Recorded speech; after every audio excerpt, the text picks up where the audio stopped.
Hey, what's going on, guys? It's Greg Jones with Engine Builder. We are at the Ultimate Callout Challenge 2025. Today I'm joined by Nick Zaenkert, and this right here between us is his pulling truck with a 6.7 Cummins, and it's our diesel of the week.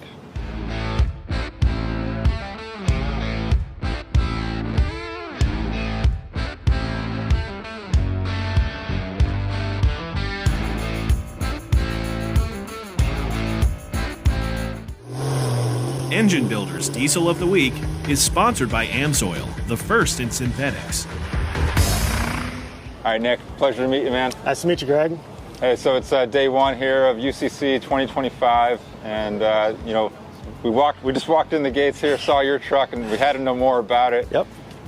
So if you would, tell us a little bit of the history of this truck. I know this is kind of your first year getting it out, but it's been you know, in the making for a little while. Yes, it has. Yeah, so I've been truck pulling for about the past 4 or 5 years. I started out with a 2.6 truck, ran that for a couple of years, had a lot of success, won my local points championship, won a big pull down in Georgia called Diesels and Dark Corners, and I decided I wanted to up the ante a little bit and build a new truck in the next class up. So I decided to start from scratch and build a 3-inch truck.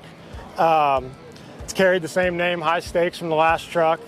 Switched to a Ford body this time because I'm a Ford guy, but it's still got a 2nd-gen Dodge chassis underneath it and a 6.7 Freedom Racing Cummins. That's awesome.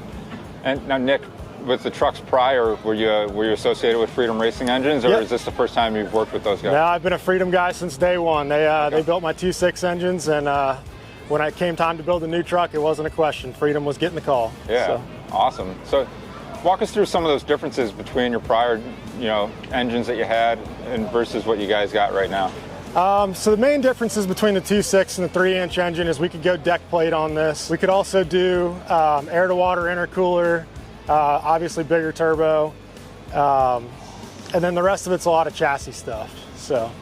Now, Nick, I know you can't give us all the secrets inside this engine, just because of the competitive nature of the class you're running in. But as much as you know about what's inside the Cummins, please give us a rundown. Yeah, so it's a fully built Freedom competition engine. It's got deck plate, waggler rods, Cummins crank, DDP injectors, S&S 14 mil pumps. It's pretty much the basic rundown. Like I said, it's all Freedom from top to bottom.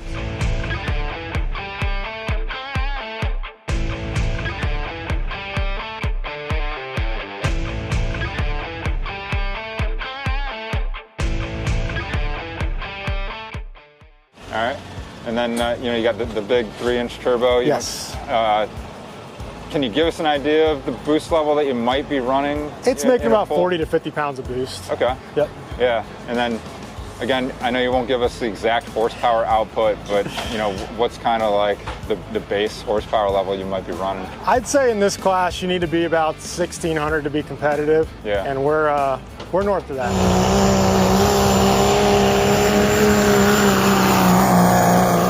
Awesome.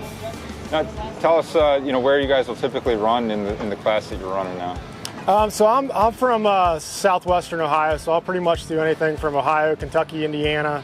I might venture out west a little bit this year and go pulling with the guys out in Wisconsin. Other than that, I'll probably be, the only place I'll go is down to Georgia for Diesels and Dark Corners. And out of some of those events, are there a couple, you mentioned Diesel and Dark Corners probably being a big one, but anything else on the calendar this year that you're really excited about? Shide's always a good time. We always look forward to Shide. The pool here is always a great time, so we'll be here on Sunday. Yeah. And then, just traveling around anywhere we can. Awesome. Nick, sounds like we covered a majority of the Cummins. Is there anything else about the truck in general that we might be leaving out? The biggest thing I want to say is the truck was built by Eric Huckey at E&M Repair and Fabrication. He built the truck from the ground up. All the chassis work to the wiring to setting the engine in the hole. So none of this would have been possible without him. He's a huge support factor. I also got to thank my dad for everything. But yeah, that pretty much covers it. Cool. Well, Nick, you got an awesome pulling truck. We appreciate you telling us about it. Yep, thank you. Good luck this season. Thank you. Guys, make sure you're checking out everything that Nick's got going on at Zaenkert Motorsports. And as always, make sure you're checking out EngineBuilderMag.com for more awesome diesel content. Thanks for watching, and we'll see you guys next time.